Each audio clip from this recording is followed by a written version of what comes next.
It is your Thursday Daily Delivery. I'm Michael Rand. Happy to be back with you for another day. Good show coming up here. Chip Scoggins, Star Tribune columnist, will join me along with St. Paul Academy senior Tommy Verhey. He's been shadowing us at the Star Tribune for a senior project and spent some time with me on Wednesday and proved to be so helpful that I invited him onto the show, not just to listen in, but to contribute a little bit. So you'll hear from Chip and some perspectives from Tommy later on the Twins, Karl-Anthony Towns, and gambling at the college athletics level and what that kind of Pandora's box opens up. The Twins conversation we had was ironic because we went through kind of this thought exercise that I'm going to write about on Thursday. Also, kind of an alternative Twins lineup composed of different players than they have right now. 9 guys who they've primarily traded away in the last few years that could be their starting 9 right now if they had made different moves, and how that lineup might look and how they might be better at the plate. Now, when you hear it, I don't want you to go and say, well, everything's fine. They're in first place. They just won on Wednesday night, because the offense is still problematic right now. They only scored 2 runs in the first 9 innings. They were tied going into extra innings, got 2 more, one in the 10th, one in the 11th to win that game 4-3. A big, important win for them, no doubt. Good sign that Alex Kirilloff got the game-winning hit that could really stand to get him going in the middle of that lineup, a guy who can certainly contribute more than some of their other players have so far. But the larger takeaway from that is, they've got some guys that they used to have, chief among them, of course, Luis Arias will be at the top of our fictional batting order. That could be helping them more on offense right now. Now, the flip side of that, and what we didn't get into as much in detail, but you could tell the spirit of it in the conversation, was that the trade-off is that a lot of these guys brought in pitching, right? Luis Arias brought in Pablo Lopez, who had another excellent start on Wednesday night. The Nelson Cruz trade they made brought in Joe Ryan. No way would they reverse that trade, even if Nelson Cruz right now, as Lavelli Neal III wrote about earlier this week, is someone that could be helping them right now. Even at age 42, he can still hit. He still looks good. He would be functioning in that lineup, although Byron Buxton wouldn't be able to be the everyday DH if Nelson Cruz was still here. But again, these thought exercises are more, wow, like look at what used to be here. Look at how some of these players are thriving. Not so much, wow, this front office screwed up big time. That was not the intent of it. And it was not the intent to overlook the fact that, the identity of the team has changed largely because they did trade away some of this offense for pitching. The Tyler Mahle trade, another good example. So we'll get to all that with Chip. I just didn't want the framing of this. I knew that if they won on Wednesday night, the framing of it might be a little awkward. So I want to get that out of the way first, because it was a good win. It was a good win. It was a good win for them Wednesday. The Padres are a good team. The Twins pitched well. They hit when they had to. That has been the formula this season.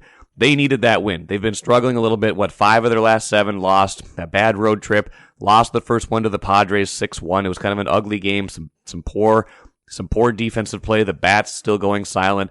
I still think there's hope for this team. I still think that if the hitting can tick up just enough to be closer to the middle of the pack, get the batting average up a little bit. I know batting average has diminished in the eyes of some people over the years, but it is still the product sometimes of having a good at-bat. And having a good at-bat, I think, is useful in a lot of situations, which we'll get to here in a little bit as well. So I do think there's still hope for this team. I think that, in the AL Central, there's certainly hope. What hope lies beyond is a good question, but I think they've been largely competitive against good teams this season, which is a good sign. And they got the win they had to have, I shouldn't say they had to have, but they got a win on Wednesday that felt like it was necessary, that felt like it was important to stem that tide, to start feeling good about themselves again. So I see some potential in this team. I see some potential if they can get some more hitting. And we'll get into a little bit more about what an alternative reality might look like when we bring in Chip and Tommy here in just a moment. Take a playcation to Mystic Lake. With 24/7 gaming, the good times never have to end. And you can satisfy your cravings at our restaurants and bars. Or relax in one of our luxurious hotel rooms. Those that play together, stay together. And don't forget to join Club M so you can spark new memories and bask in the rewards along the way. Follow the lights to Mystic Lake, where every day is play day.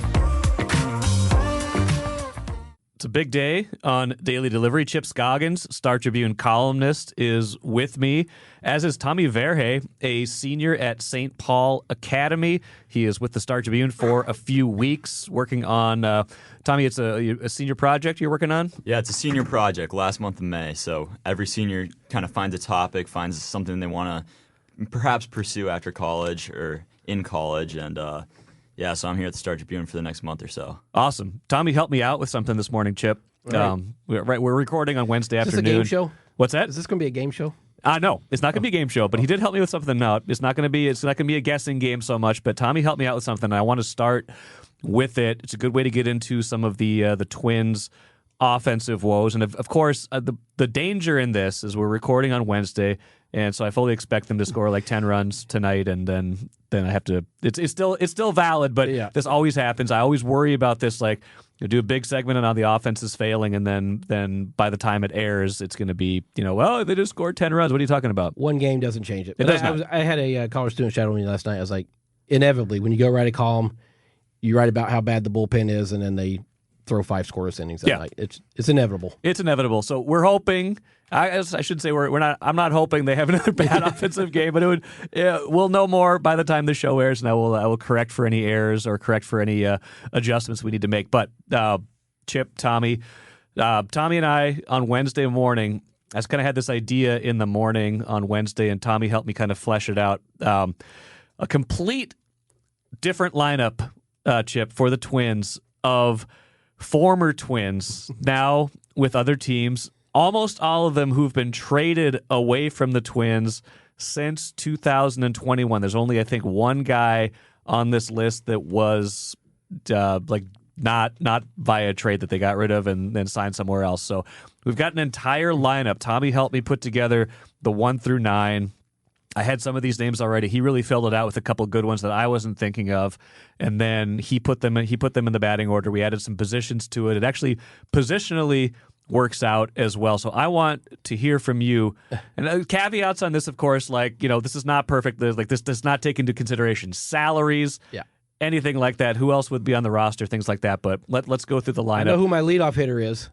Luis Arias, batting leadoff and playing. I think I have him playing first base with the way this is all sorted out. He played first base quite a bit here.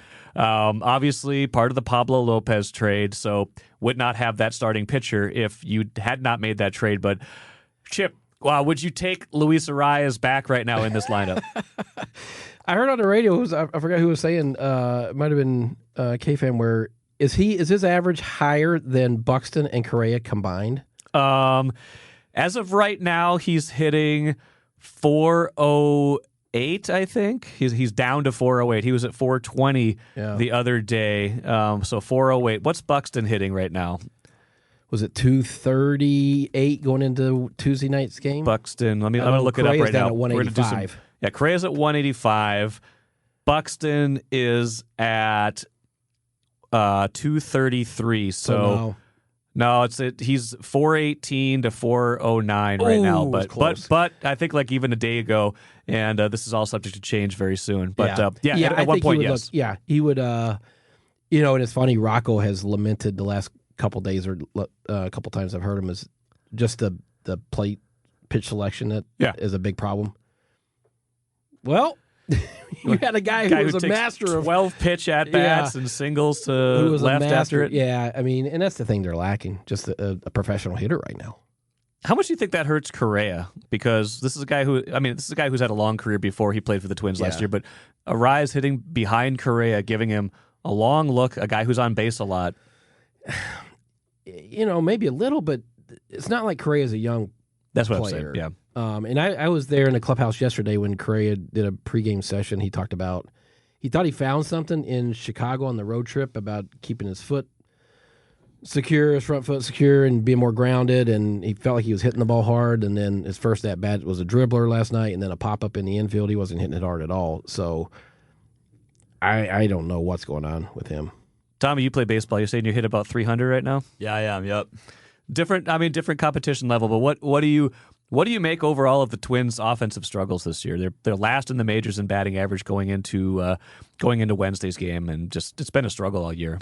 Yeah, I think when you lose a player like Arias, he was hitting 420 just a couple days ago, like you were saying, and if you have a guy that's hitting 420, your team average hits up to about 250 at least when you got people playing like that. So losing that guy is just a total, just kind of shot to the Twins overall. Yeah. And then you have the names on the team as well, like Buxton and Correa and those type of guys that you expect. You're paying them hundreds of $1 million overall. And you really expect them to be playing a lot better than they are, but it's just a tough lineup. They're not looking good. Miranda just got sent down this morning. The team's kind of falling apart. Yeah, and the thing is, you look back at even the Bomba squad year. I mean, they get into the postseason there, and they the 2 games against the Astros, and what were we talking about in that situation? Well, it can't just be home runs. Right. They have to be able to manufacture. That's all it was. Runs. That's all it was, and it's like. That dried up, and there was no plan B. If Nelson Cruz wasn't getting a hit, we'll get to him in a minute. If he wasn't getting a hit, nobody was in that series. And so they're back to the feast or famine. Yeah. I mean, they're probably still top 10 in baseball and home runs. Yeah, at least top half. They had that streak of 18 straight games with at least 1 home run, but they're last in batting average. So you know what their strategy is. It's pitching and home runs. And I looked at the other day, they were second to last in on-base percentage, I think third from last in strikeouts. So it's it is feast or famine, this lineup. And that's just it's not a formula. It's just not a formula. Batting second and playing center field, Lamont Wade Jr., left-handed hitter, traded to the Giants in 2021 for starting pitcher Sean Anderson, now on the Blue Jays per Tommy. So he's done all the research on where these guys are now. Lamont Wade Jr. Played okay for the Twins for a little while, but they decided that they didn't need him anymore. He is doing quite well this season. I'm going to pull up his numbers here really quick. Left-handed hitter. He has a WAR already of 1.5 this season, hitting .261 with a .511 slugging, .438 on base, .949 OPS, 6 home runs in 92 at-bats this year. Had a really good 2021 season as well. He kind of dipped a little bit last year, regressed a bit, but still was a decent player. What's his age, Mike? Lamont Wade Jr., he is 29. So a guy starting to figure it out? It kind of seems like a guy starting to figure it out. A guy that, again, a lot of this is hindsight. A lot of it's second guessing. A lot of it, though, That's what we do. It's fun. Yeah. But a lot of it is guys they gave up on who could be helping them right now. Guys who are helping other teams right now. Yeah. And this lineup that we're putting together is name-wise is not as good, but these guys are producing more than the guys who are in their lineup right now. Yeah. I think I'd take Lamont Wade. Would you take Lamont Wade right now, Tommy? That seems like pretty good number for sure. I mean, right after we traded him, he was the leadoff hitter for the Giants, just immediately. So I don't know. I didn't even get that decision when we made it, and I surely don't now. Batting third in the batting order, the fictional batting order. Right fielder Brent Rooker, and this is what got me going down this rabbit hole this morning, because I saw someone tweet something about Brent Rooker was, I think, on Major League Baseball Network, demonstrating how he what his approach is at the plate. And I'm like, why is Brent Rooker on here? He was traded to the Padres in 2022. He was part of the ill-fated Taylor Rogers trade for Chris Paddock and Emilio Pagan. Yes, has not gone great. Not now he kind of washed out with the Padres, but he wound up with Oakland this season. Right now, Brent Rooker for the A's going into Wednesday, Chip. 99 at-bats, 10 home runs, a .313 batting average, 26 RBIs, a 1.087 OPS, a .657 slugging percentage. It could just be a hot month. He's not even arbitration eligible until 2025, free agency 2028. Team control for years, home runs for days, a right-handed power hitter. That one feels more like an outlier. It does? Like a hot month. Yeah, it does. Because I'd totally forgotten about him, to be honest with you. Yeah. He didn't do much after the trade, right? He washed out there. He played with the Padres. He had 7 at bats with the Padres, 25 at bats with the Royals last year. He didn't do much with either one. What? 10 home runs already. 10 home runs already. That's more than anybody on the Twins. He has more RBIs than anybody on the Twins. Has a higher OPS. Again, on a really bad team. Hindsight being what it is, still having a really hot month. A guy who, if he was still here by some stretch, he's only 28. A guy who's maybe figuring it out right now. A guy they were high on. A guy who was a first-round draft pick in the very first Falvey Levine draft, 2017. Why was he? I'm trying to think what he was here that they saw coming behind him. Was it? I just think he had enough chances. 2021, how many he got did he get here? 200. He had 200 plate appearances in 2021. He was okay. struck out a lot, which doesn't seem to be a problem in a lot of cases. But he struck out 70 times in 213 plate appearances, so about a third of the time. He hit 9 home runs. I think it was kind of a matter of he's not great defensively.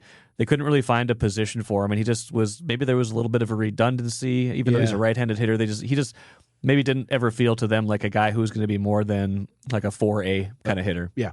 Guy strikes out light But 10 home runs and 99 at-bats this year. Maybe he figured something out. Maybe he went somewhere and got something else going. Batting cleanup in Tommy's lineup for the Twins.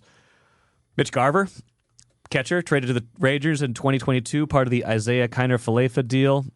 Again, a lot of hindsight here because I don't think their catching is bad right now, but Garver, a guy who's been hurt a little bit this year, but a guy who I think won the Silver Slugger in 2019.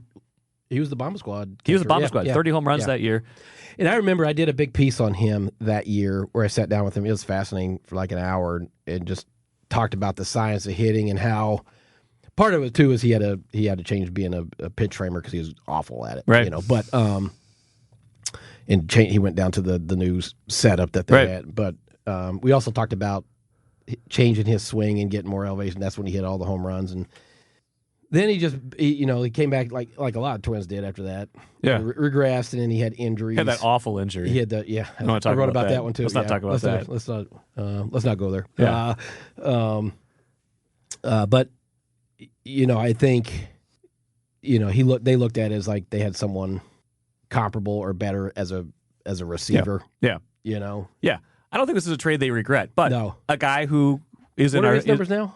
What are his numbers this year? He hasn't done much this year. He's been hurt a lot, but he's a guy that's still in the prime of his career essentially, and would be here in our hypothetical lineup, and gave them, I felt like, professional at bats. Now, Tommy, a guy who comes to the plate, you play the game. A guy who comes to the plate and is kind of an all or nothing hitter versus somebody who is going to is going to work the count, is going to be someone who's maybe a tough out, which if you're pitching, I don't know if you pitch, if you're pitching or you're playing against an opponent, which one is harder to defend? I think almost 100% of the time it's the guy that takes the pitches. He's not looking for the perfect pitch, but he's fighting them off. He's getting into deep counts. He's taking a lot of pitches. Anything like a 10-pitch at bat, anything like that, like what Arias was producing for the Twins is producing now for the Marlins. Those are the guys that they get under pitcher skins. They get under the skin of all the players in the field. They're trying to get back into the dugout, go to hit. So those are the guys that you really want on your team. And there's the people like Sano and the Garvers and those type of guys that are striking out on 3 pitches or just hitting an absolute moonshot. And those guys are nice too to kind of round out your lineup but you really need those guys at the top that are fighting off counts and putting in good at bats in and out. Going to have a professional at bat here coming up at the 5 and the 6 hole. DH Nelson Cruz, number 5. He's 42 years old, still playing for the Padres. They're in town. He's still pretty good. Our colleague Lavelli Neal III just wrote about he's exactly what they still need right now. Yeah, we were there yesterday. He did a session with the reporters there in the dugout, and Royce was there, and he's like, can't believe how great he looks. It's like, physically. He's 42. Looks like he could play another 5 years. And the king of, no regrets. They traded him for Joe Ryan. They don't have Joe Ryan if they don't trade Nelson Cruz, so I'm not saying they shouldn't have done that deal, but guy like that, made their lineup in 2019, 2020, part of 2021. And talk about a professional. Yeah. I mean, if you factor in his impact in the clubhouse too, I mean, Rocco still gushes about him being a first-time manager and having Nelson Cruz to kind of patrol the clubhouse. Yeah. So, I mean, I don't think he's going to walk away from baseball after this season the way he keeps himself in shape. Which is amazing. Amazing to think about that. And then not losing your bat speed, right? Or your timing, Next guy on the list is one that I had forgotten about, which is just kind of crazy because it just seems like, he was here last year and was one of their most professional hitters, but Tommy reminded me of him when he came back with additional names to round out the list. Gio Urshela. Yeah. A guy who is hitting 325 right now. 303 right now. He's with the Angels. Just what's that? Is he a platoon? He's played. He's got 122 at bats, so he's playing pretty regularly this season. Again, a guy who last year when the offense was struggling, he's not the world's greatest hitter, but he is a guy who brought them a certain level of professionalism and consistency for the Twins last year. 501 at bats, 13 homers, 64 RBIs, a 285 average. Someone who was pretty consistently putting the ball in play and getting hits, which is something they don't have this year, and especially in light of Miranda's struggles this year. Yeah, this looks like maybe a miss on their part. Was he? They all run together. Was he a trade deadline guy? No, he was traded in the offseason because they wanted to kind of clear room for Miranda. And I just don't think they've ever felt like he was a long-term fit. He came over in the Donaldson trade, right? He was a rental, but for a year, not super expensive though. I mean, no. I don't think his contract this year is cost prohibitive. 1 year, $8.4 million. But you're right, he was a pro. He's a pro. Yeah, he's a pro, a veteran pro who probably could be helping this team right now. Especially like I said, in light of Miranda getting sent down. Which I don't even know who's he with. Angels, 303. Not the same splash as 408 like Luis Arraez, but that was like 2/4 of your infield last year, half your infield. 303 in this lineup right now? I'd take 303 right now. And again, I don't know where he's going to wind up. Okay, it gets a little bit more speculative at the bottom of the order. Number 7, left fielder Eddie Rosario. Okay, so this is more like lineup filler. We don't need Eddie back. He's not having a good year. But we had to round up the lineup, and he is now with the I think it's with the Atlanta still. He was with the Guardians for a while, now with Atlanta. Now, 8 and 9 are really interesting. We'll move on to some other subjects. 8 and 9. Second base, Spencer Steer, right-handed hitter, traded to the Reds in 2022 in the Tyler Mahle trade, and was a minor leaguer at the time, is now a regular with the Reds and hitting pretty well, I would say. He's done well this season. I got to pull up his numbers. I had him a second ago. Got to make sure I have him here now. Here we go, Spencer Steer, 25 years old. Again, arbitration eligible not till 2026. Free agent in 2029, cost-controlled infielder with a little bit of pop in his bat, hitting 119 at-bats with the Reds, 4 homers, 12 RBIs, 252 average, 762 OPS, a solid guy in the middle of the infield. Versus arm trouble? And you don't know. You didn't know what Tyler Mahle was going to do, but he did have the arm trouble before he came here. It's not like he had the shoulder. The elbow wasn't a problem then, but that's what shut him down now. But a guy who they traded some pretty good prospects. We'll get to that in our number 9 hitter too. But Spencer Steer looks like he's going to be decent at least. They gave him up. He could be helping them right now. Yes. Last one. This was one that you helped me with again, Tommy. This is also part of the Tyler Mahle trade. One of the other prospects they gave up, Christian Encarnacion Strand, playing third base for this hypothetical lineup, traded to the Reds as part of that Tyler Mahle trade. He is at AAA, but is knocking on the door of a promotion. 57 at-bats this season at AAA Louisville. 13 runs scored, 23 hits, 7 home runs, 14 RBIs, a 404 batting average, and there's all sorts of How'd Tommy find that guy? I just was looking up random people. And there's all sorts of articles about. They got to call up Encarnacion Strand fans are like waiting for him. He's right at AAA. Think the Reds are happy with that? Those deals? I think they're happy with that trade right now. So here's the full lineup before we move on to other subjects. Batting first at first base, Luis Arraez. Batting second in center field, Lamont Wade Jr. You're giving up some defense there. I get that. Batting third in right field, Brent Rooker. Cleanup, Mitch Garver, catcher. Fifth, Nelson Cruz, DH. Sixth, shortstop, Gio Urshela, who had to find him a spot. He can play short, though. Left field, batting seventh, Eddie Rosario.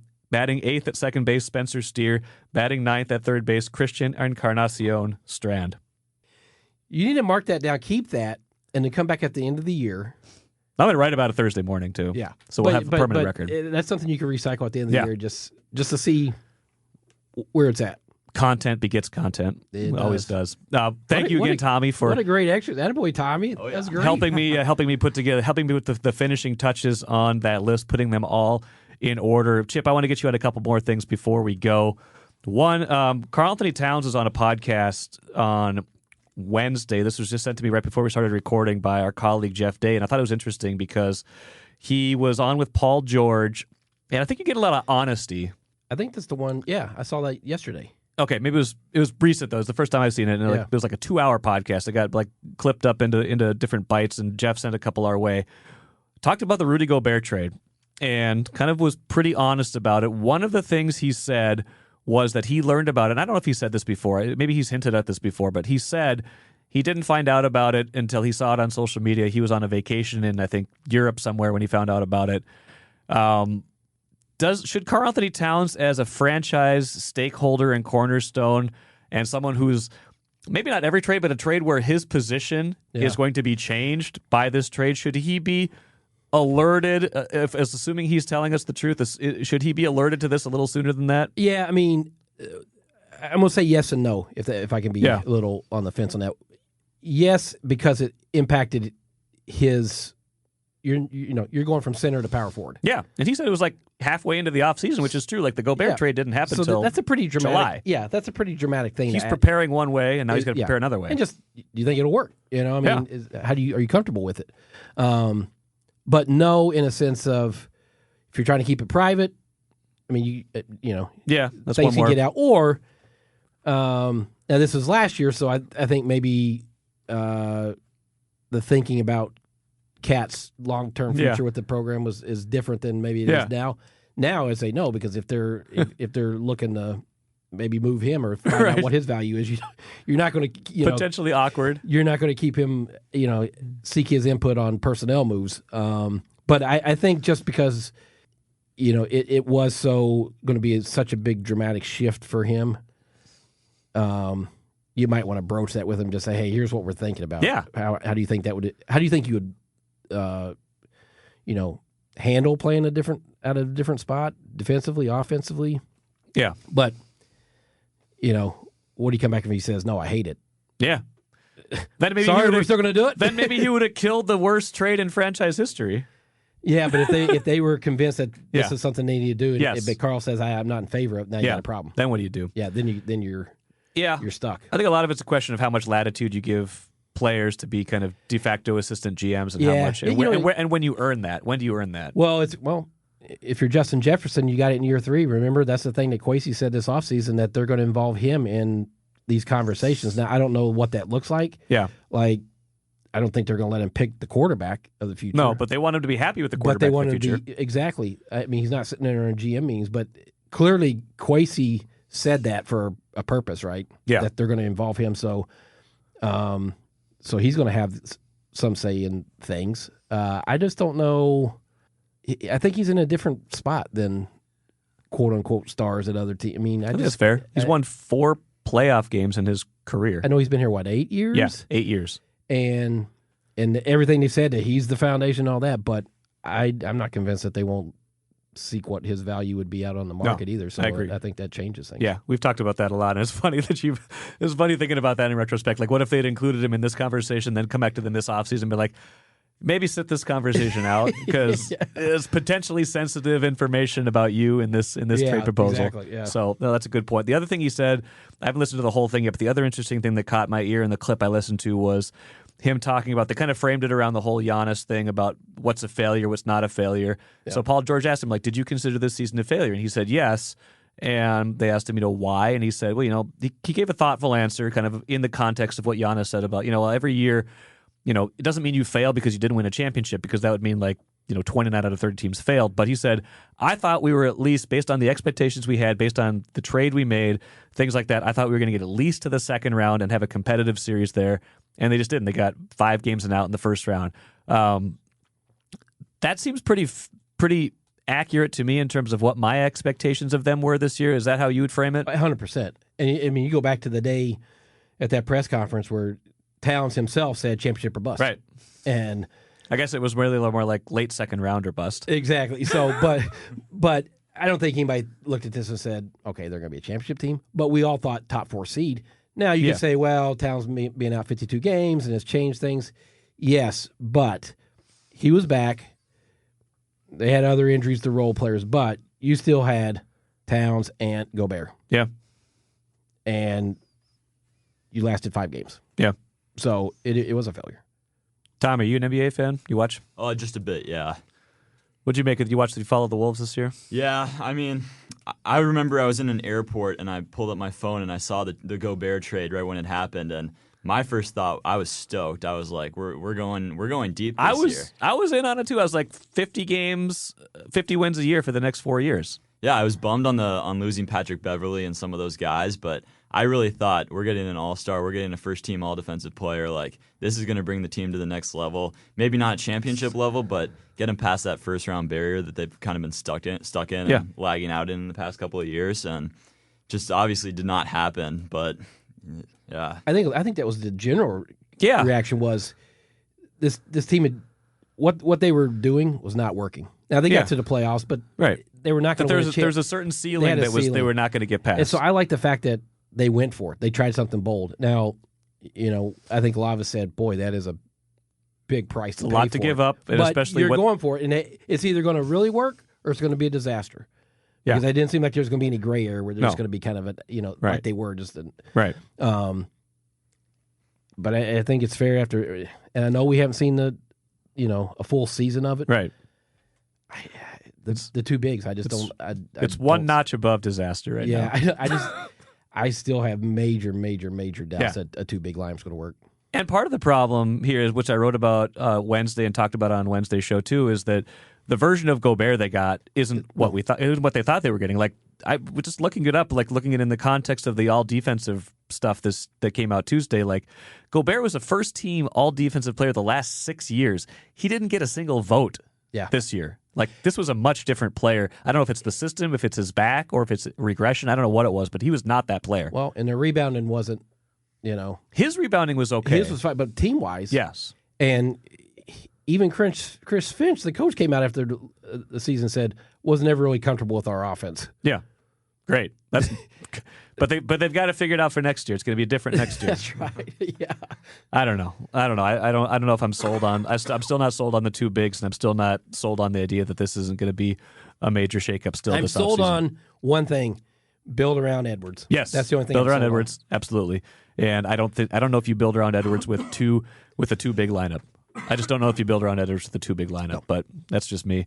Maybe some other people too. All right, last thing, Chip, before you go, you wrote for Thursday's paper about gambling. College athletics has been kind of a big topic in the sporting world lately, with kind of controversy at Iowa State. The Alabama baseball coach fired a week or two ago, right? Yeah. What did you find out in your reporting on this? Yeah, I don't know if the average person knows that the NCAA has rules that if you're an athlete, a coach, or just a staff member, if you work in advertising or marketing in an athletic department, any employee, there can be no form of gambling. You can't do an NCAA office pool where you give $5 and participate. You can't do fantasy football if you're giving money. Right. You can't bet on the Super Bowl. Right. Nothing. You can't bet on pro sports. I can't say, Mike, even if you're in college, you can't bet on pro sports. You can't bet on anything. Yeah, I can't say, Mike, I bet you a steak dinner that the Vikings win Sunday or the Vikings lose. I mean, that's a rule violation. Right. And so there's a big concern in college sports right now that as more and more states legalize gambling, that and it's legal in like 33 states now, right? Yeah, 32 or 33. That you're not just all of a sudden going to open a can of worms and there's going to be problems, because people gamble now. Right. I mean, right. Being naive. And it's been going on for a long time, but it's easier now. But it's so going to be more now. convenient, more accessible. More people probably doing it. You can do it from your phone. You'll be able to gamble from your phone. And that's the big one to me. Yes. And that the fear is that a couple things. One, you're going to create more addiction, more kids involved in it. I say kids, college students, yeah. And that might lead to point shaving. Sure. That you can see a way to make a quick buck, or you're in a hole. You start gambling and you have some losses. This is a way to, you may see this as a way to get yourself even. Or, which I didn't really know, but in talking to some Gophers officials, that in states where they do have legalized gambling, there's been a pretty significant increase in online harassment of athletes who make a shot, miss a free throw that affects the point spread. And you just have more people gambling, and, it's we've seen death threats over, so it's, those schools have had to put more emphasis on mental health because it's become a problem for their, student athletes hearing this stuff, that they've affected a point spread or an over under or whatever. So, so it's something that college sports are really grappling with. But New York Times has a recent story where as many as 8 universities have formed partnerships with sports betting entities. Yeah, I saw that. Books. It was like late last year that came out. And getting millions of dollars to promote gambling on their campuses. Well, talk about a mixed message where you're taking millions of dollars to promote gambling on your campus, but now you're worried about the impact of gambling. It's not legal here in Minnesota yet. It sounds like there's definitely some roadblocks. They're trying to get it passed this year. It doesn't sound like it's maybe going to happen this year, but I would think eventually at some point within the next couple of years it will be illegal here. So this is going to be a problem for U of M, St. Thomas, places that have D1 sports, especially. Now it's already a problem because they can, there's the opportunities to wager in other different ways. But, if and when sports betting is legal here and there's D1 sports here, that becomes an even higher anteed up issue. How is the U prepared to deal with something like that? Yeah, so they do. They send out education reminders to athletes and every employee before the Super Bowl, before March Madness, and then they have a meeting at the start of the school year where they support them. Hey, can't gamble, can't do this. It's an NCAA rule. It's illegal in Minnesota still. So they have constant education. They also, back in 2018, they brought in. Do you remember the point shaving scandal at Arizona State basketball?